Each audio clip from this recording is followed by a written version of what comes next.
Today we discuss electric field. तो हम सबसे पहले बात करते हैं इलेक्ट्रिक फील्ड किसे बोलते हैं या फिर इलेक्ट्रिक फील्ड क्या होता है।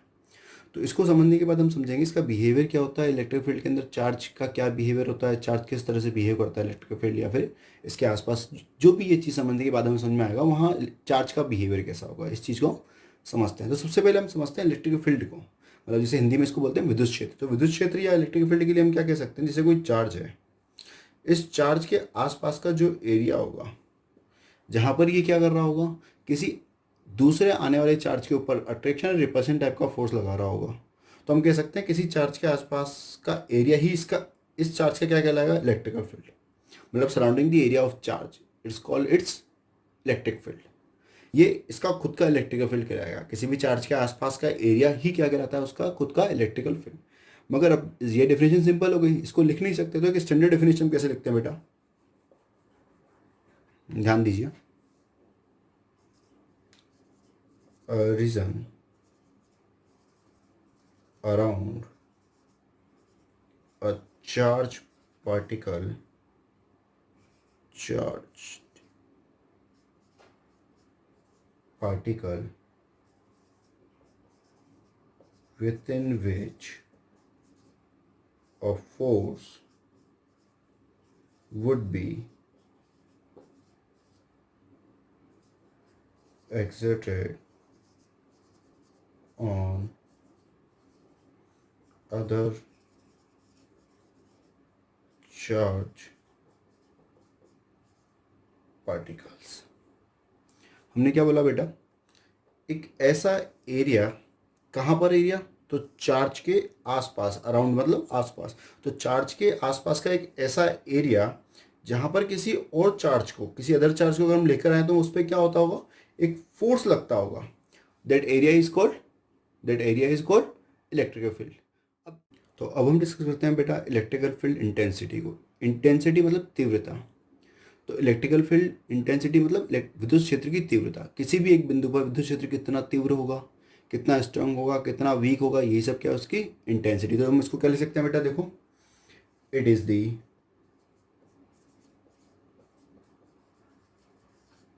Strength of an electric field at any point. किसी भी एक पॉइंट पर इलेक्ट्रिक फील्ड कितना तेज या कितना धीरे हो, यही क्या है इसकी इंटेंसिटी।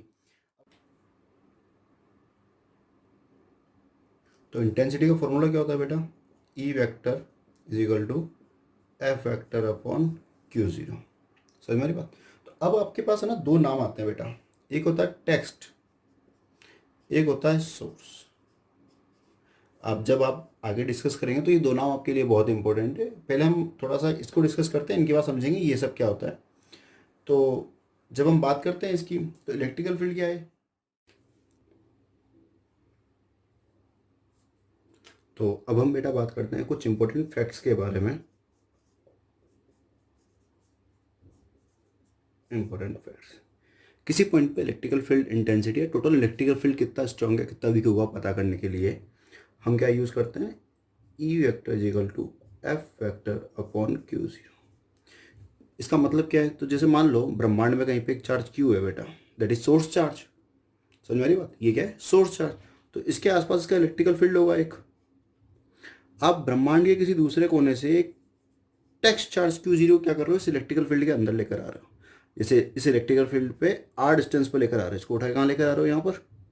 तो आर डिस्टेंस पर कितना इलेक्ट्रिकल फील्ड स्ट्रांग होगा या कितनी इंटेंसिटी होगी, ये हम पता करना चाहता हूँ इस फॉर्मूले से। अब यहाँ से मुझे एक चीज़ समझ में आ गई कि जो है, समझ मेरी बात, ये जो है ये क्या एक तरह से फोर्स अपॉन चार्ज का रेशो है। तो दैट इज फोर्स कितना होता है बेटा, के, इन दोनों के बीच की बात करें तो k q q zero upon r square in r cap direction. इसको मैं ऐसे भी लिख सकता हूँ तो आर कैप का मॉड ऑफ का स्क्वायर आर कैप डायरेक्शन में, और वन अपॉन क्यू जीरो, ये वाला क्यू जीरो। यहाँ से क्या मिल जाएगा मेरा, के क्यू अपॉन आर वेक्टर का mode square in r cap direction. तो मैं, तो मेरे पास एक ये फॉर्मूला हो गया इंटेंसिटी के लिए। समझ रही बात। तो यहाँ से मेरे को एक चीज़ और पता चली कि इंटेंसिटी क्या है एक तरह की, इलेक्ट्रिकल फील्ड क्या है एक तरह की वेक्टर क्वांटिटी। समझ में आ रही बात। अब मैं चाहूँ इसकी यूनिट लिखना, अगर मैं इसकी यूनिट लिखना चाहूँ तो E is equal to F upon q, मतलब न्यूटन पर कूलम। क्या हो जाएगी इसकी यूनिट, एक न्यूटन पर कूलम। जब हम कुछ चैप्टर और पढ़ लेंगे, इसके अंदर कुछ टॉपिक्स और पढ़ेंगे, तब इसकी एक हम यूनिट काम लेंगे, वोल्ट पर मीटर। समझ में आ रही बात। अगर मैं यूनिट की बात करूँ तो यूनिट इसकी क्या होती है, न्यूटन पर कूलम या वोल्ट पर मीटर। समझ में आ रही बात। ये अपन कुछ टाइम बाद में काम लेंगे, अभी जो भी काम मिले थे अपन यहाँ पर न्यूटन पर कूलम आप काम मिलेंगे। अब हम अगर बात करें इसके बारे में बेटा, तो एक चीज़ तो ये और हो गई कि ये क्या है, एक वेक्टर क्वांटिटी। इसकी यूनिट्स के लिए अपने पास ये सब हो गया। एक इसका अपन बात करते हैं डायमेंशन फॉर्मूले की। डायमेंशन फॉर्मूला, तो फोर्स अपॉन चार्ज, फोर्स मतलब m1L1 T-2 और Q मतलब Q equal to IT। So A1 T1, तो ये कितना हो जाएगा, m1L1 T-3 A-1। ये क्या हो जाएगा इसका बेटा, डायमेंशन फार्मूला। समझ में आ रही है बात, कोई डाउट यहाँ तक। तो ये अपने क्या है, कुछ इंपॉर्टेंट फैक्ट्स है। आपके पास अगर फोर्स दिया हुआ तो आप डायरेक्ट इस फॉर्मूले को यूज़ करो, आपके पास चार्ज दिया है तो आपको यहाँ से। अब यहाँ से अगर मैं देखना चाहूँ ना, तो एक चीज़ मुझे और समझ में आ रही है, इलेक्ट्रिकल फील्ड किसी पॉइंट पर कितना होगा ये आने वाले चार्ज पे निर्भर नहीं करता भाई। जैसे मान लो आपसे ये कह दिया जाए कि भाई Q0 जो है वो चार्ज 2 गुलाम है या 5 गुलाम है या 3 माइक्रो गुलाम है, और जिस चार्ज के पास लेकर आ रहे हो जो सोर्स चार्ज है, समझ में आ रही बात, वो इतना है, तो आने वाले चार्ज की वजह से इलेक्ट्रिकल फील्ड में कोई फर्क नहीं पड़ता। समझ में आ रही बात, क्योंकि सोर्स चार्ज की वजह से है ना इलेक्ट्रिकल फील्ड। तो टेक्स्ट पे आपका इलेक्ट्रिकल फील्ड इंटेंसिटी क्या नहीं करती, डिपेंड नहीं करती है। समझ में आ रही बात, it is independent from the text charge value. समझ में आ रही बात।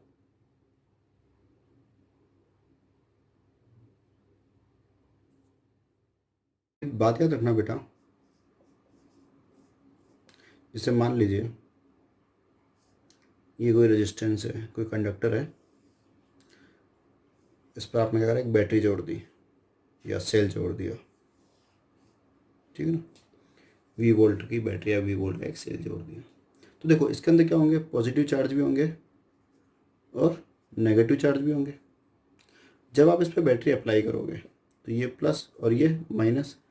आउटर साइड में इलेक्ट्रिकल फील्ड की डायरेक्शन क्या होती है, तो वैसे तो इलेक्ट्रिकल फील्ड की डायरेक्शन क्या होती है, प्लस से माइनस की ओर, ठीक है। अब देखिए जब इलेक्ट्रिकल फील्ड ऐसे घूम रहा होगा तो ये पॉजिटिव वाले चार्ज वो किसकी तरफ अट्रैक्ट करते हैं, नेगेटिव की तरफ। वो ऐसे दौड़ रहे होंगे इलेक्ट्रिकल फील्ड की डायरेक्शन में। नेगेटिव वाले चार्ज किसको अट्रैक्ट करते हैं, पॉजिटिव चार्ज को। तो ये किधर दौड़ रहे होंगे, पॉजिटिव टर्मिनल की तरफ। तो पॉजिटिव चार्ज तो इलेक्ट्रिकल फील्ड की डायरेक्शन में, और नेगेटिव कहाँ दौड़ रहे होंगे, इलेक्ट्रिकल फील्ड की अपोजिट डायरेक्शन में। अब यहाँ से एक चीज़ और याद रखनी है भाई, इस सर्किट में करंट कैसे घूमेगी, ऐसे। तो मैं कह सकता हूँ फिर तो कि जो चार्ज है वो फ्लो ऑफ करंट के अपोजिट डायरेक्शन में मूव करते हैं। समझ में आ रही बात। तो आपके लिए अगर देखा जाए तो इलेक्ट्रिकल फील्ड की डायरेक्शन क्या होती है, पॉजिटिव टू नेगेटिव। समझ में आ रही है बात। अब इसके अंदर एक दो चीज़ें और देखते हैं।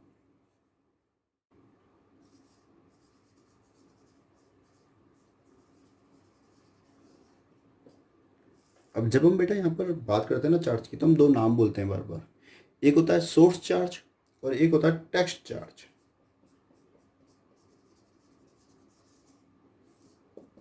ये कोई चार्ज के टाइप्स नहीं है, ऐसे नहीं है कि पॉजिटिव चार्ज नेगेटिव चार्ज की तरह ही दो चार्ज होते हैं, सोर्स और टेक्स्ट नहीं। हम बात करते हैं जब हम इलेक्ट्रिकल फील्ड के लिए बात करेंगे ना बेटा, तो एक चार्ज ऐसा होगा जिसके इलेक्ट्रिकल फील्ड में कोई दूसरा चार्ज आ रहा होगा या हम उसको लेकर आ रहे होंगे। समझ में आ रही बात। मतलब जैसे कोई चार्ज है Q1, तो इसके आसपास इसका इलेक्ट्रिकल फील्ड होगा। एक चार्ज Q2 है, इसके आसपास इसका इलेक्ट्रिकल फील्ड होगा। हम Q1 को उठा के या Q2 को उठाकर Q1 के इलेक्ट्रिकल फील्ड में लेकर आना चाहते हैं। समझ में आ रही बात। तो हम बार बार तो Q1 Q2 और सब जगह इक्वेशन में Q1 Q2 तो कह नहीं सकते, या थ्योरी में सब जगह Q1 Q2। तो हम क्या करते हैं यहाँ पर, दो वर्ड्स यूज़ करते हैं बार बार, सोर्स चार्ज और टेक्स्ट चार्ज। समझ में आ रही बात। क्या नाम लेते हैं, सोर्स एंड टेक्स्ट। अब सोर्स मतलब क्या ना, क्या आप समझ रहे हो बेटा। सोर्स मतलब जो उस चीज़ का सोर्स होगा, जैसे सन है, लाइट का सोर्स क्या है, सन। तो चार्ज जिसका होगा वही क्या होगा, उसका सोर्स। टेक्स्ट, अब टेक्स्ट क्या चीज़ होती है, तो अगर आपको जैसे पता हो तो आपके मोबाइल में टेक्स्ट मैसेज आते हैं, वो मैसेज भेजता कौन है? कोई और। समझ में आ रही बात? तो ये वो टेक्स्ट है जो सोर्स के फील्ड में जाएगा। समझ में आ रही बात? ये वो चार्ज है जो किसी दूसरे चार्ज के फील्ड में जा रहा होगा।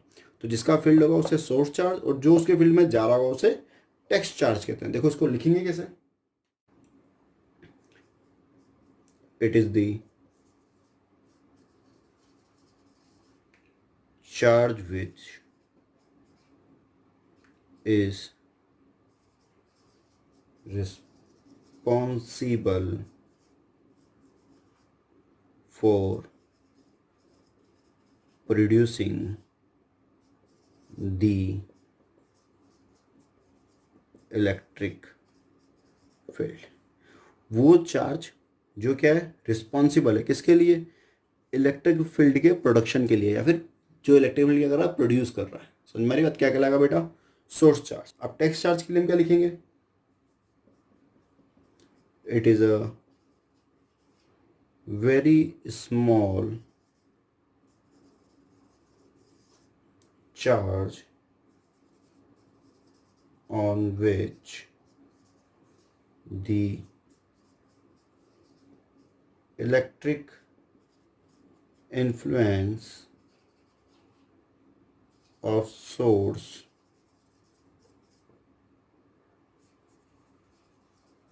charge is to be observed। मतलब ये क्या कहा जा रहा है? एक तो बहुत छोटा ऐसा चार्ज होगा, भाई छोटे चार्ज को लाना ले जाना इजी होता है, उस पर ज़्यादा एफर्ट नहीं लगाना पड़ता।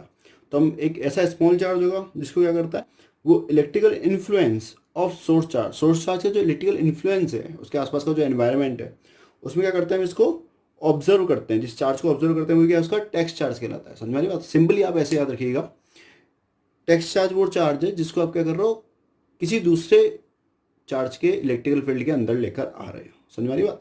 जिसका इलेक्ट्रिकल फील्ड होगा वो सोर्स होगा, और जिसको लेकर आ रहे होगा वो टेक्स्ट चार्ज होगा। भाई टेक्स्ट आपके मैसेज में आता है, कहीं और से आता है। समझ में आ रही बात? तो मोबाइल क्या है आपका? सोर्स, जिसके अंदर वो आप रीड कर रहे हो, और टेक्स्ट मतलब क्या हुआ, किसी ने आपको कुछ भेजा है। समझ में आ रही बात? तो शॉर्ट ट्रिक आप याद रख सकते हो, सोर्स चार्ज मतलब वो चार्ज जिसका इलेक्ट्रिकल फील्ड है, टेक्स्ट चार्ज है मतलब वो चार्ज जिसको उस इलेक्ट्रिकल फील्ड में लेकर आ रहे हैं। समझ में आ रही बात बेटा? अब हम डिस्कस करते हैं electric field due to a system of charge. मतलब अभी तक हमने बात करी थी किसी एक चार्ज के आसपास किसी एक चार्ज को लेकर आ जाना। समझ मेरी बात? मगर अगर मान लीजिए ऐसे बहुत सारे चार्ज हो, भाई ऐसा तो हो नहीं सकता किसी कंडक्टर के अंदर एक ही चार्ज हो। समझ मेरी बात? तो जब चार्ज बहुत सारे होंगे तो इलेक्ट्रिक फील्ड भी छोटे छोटे बहुत सारे होंगे। अब उस फील्ड के अंदर बहुत सारे इलेक्ट्रॉन आ जा भी रहे होंगे, तो किसी एक चार्ज को अगर मान लिया जाए कि भाई ये सोर्स चार्ज है, तो बाकी सब आने वाले टेक्स्ट चार्ज की वजह से उस पर कितना इलेक्ट्रिकल फील्ड हो रहा होगा, या कितना टोटल इलेक्ट्रिकल फील्ड होगा उस एरिया में। अगर हम इसकी बात करें तो उसको हम कैसे फाइंड आउट करते हैं? देखिए एक स्टेटमेंट देखते हैं हम इसके लिए।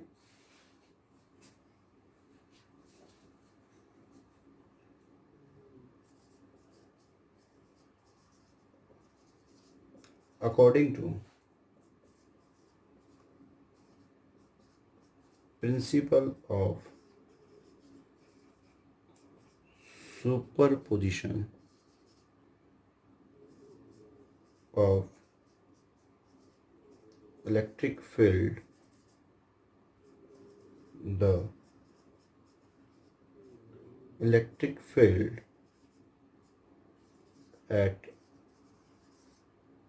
any point due to a group of charges is equal to the vector sum of the electric field produced by each charge individually at that point when all other charges are assumed to be absent। हमने क्या बोला बेटा, according to principle of superposition. भाई vector quantity है तो हम principal of superposition लगा सकते हैं। तो हमने क्या बोला, सुपरपोजिशन प्रिंसिपल के अकॉर्डिंग अगर हम बात करें बेटा, तो इलेक्ट्रिकल फील्ड जो होगा, इलेक्ट्रिकल फील्ड जो टोटल होगा किसी भी एक पॉइंट पर, ये क्या होगा, जो ग्रुप ऑफ चार्जेस है इज इक्वल करना है vector sum of all the electrical field produce by each charge. हर एक चार्ज के द्वारा जितना इलेक्ट्रिकल फील्ड प्रोड्यूस किया जा रहा है उन सबका हमें वेक्टर सम करके हम क्या करते हैं, टोटल इलेक्ट्रिकल फील्ड वहाँ निकाल सकते हैं। और ये इस केस को या इस कंसेप्ट को करने का तरीका क्या होगा, जब आप किसी एक चार्ज की वजह से उस पॉइंट पे निकालेंगे ना इलेक्ट्रिकल फील्ड, तो रिमेनिंग सबको आपको क्या मानना पड़ेगा बेटा, एब्सेंट। आपको मानना पड़ेगा ये सब है ही नहीं, तभी हम क्या कर सकते हैं, इजीली निकाल सकते हैं। और जब हम हर छोटे छोटे चार्ज की वजह से निकालेंगे तो हम क्या करेंगे, टोटल करने के लिए उन सबका वेक्टर सम कर देंगे। किस तरह से करते हैं तो देखिए, जैसे मान लीजिए ये कोई चार्ज है Q0, इसके आसपास बहुत सारे चार्ज हैं Q1, Q2, Q3 dash Qn। तो इन सब की वजह से क्या हो रहा होगा, इस पर इलेक्ट्रिकल फील्ड लग रहा होगा, जैसे E1, E2, E3 डैश क्या लग रहा होगा, En। तो E टोटल कितना होगा बेटा, तो E1 vector plus E2 vector plus E3 vector dash कहाँ तक, En वेक्टर तक। इसको क्या लिख सकता हूँ मैं, के भाई Q1 अपॉन डिस्टेंस मान लेता हूँ R1 स्क्वायर प्लस के Q1 R2 स्क्वायर। ये प्रोग्राम चलता रहेगा एन तक। तो अगर मैं सिमिलरली चाहूँ तो मैं क्या कर सकता हूँ, इसको के summation of Q1 I cap R1 I cap का square I1 goes to n. ठीक है, वैसे तो हमारा इतना आता नहीं, हमारा काम इसी से चल जाएगा, फिर भी अगर हम चाहे तो इसको इस फॉर्मेट में भी लिख सकते हैं। तो इस तरह से आप क्या कर सकते हैं, किसी सिस्टम ऑफ चार्जेस में भी इलेक्ट्रिकल फील्ड इंटेंसिटी कितनी होगी, इलेक्ट्रिकल फील्ड कितना स्ट्रांग होगा या वीक होगा, ये आप पता कर सकते हैं।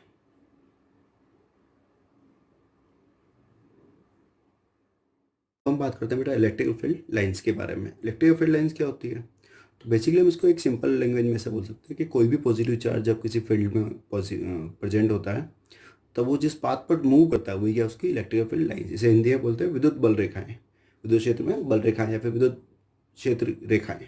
ठीक है, देखिए इसको लिखेंगे कैसे हम,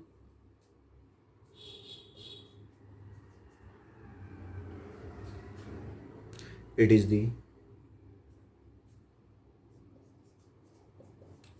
the path followed independently by a positive text charge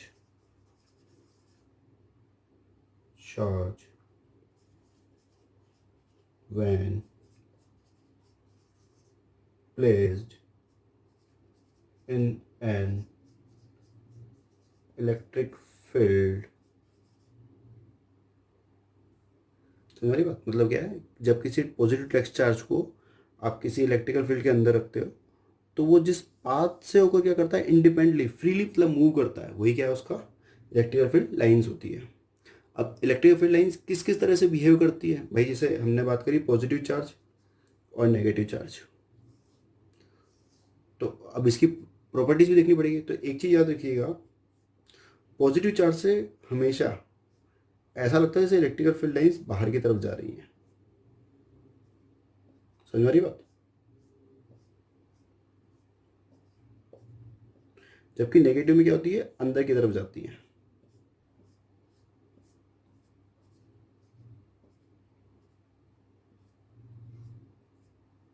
positive charge पे ये इसकी क्या है प्रॉपर्टीज है, पॉजिटिव चार्ज से हमेशा इलेक्ट्रिक फील्ड लाइंस बाहर की तरफ जाती है, जबकि नेगेटिव के अंदर क्या होती है, अंदर की तरफ जाती है।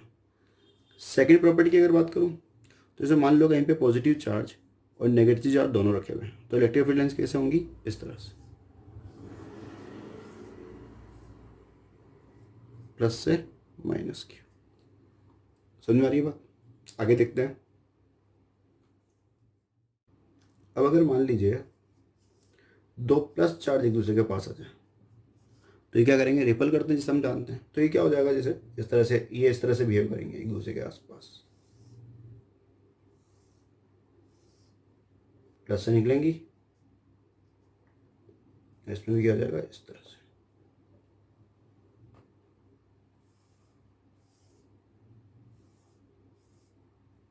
प्लस से एक तरह से क्या हो जाएंगे, एक दूसरे के पैरेलल चलेंगे, मतलब क्या हो जाएगी, खिंची हुई सी रहेंगी। मगर अगर मान लो दो नेगेटिव आ जाएं तो उसमें भी यही होगा। समझ में आ रही है बात? मगर उसमें डायरेक्शन कैसी होगी, अंदर की तरफ।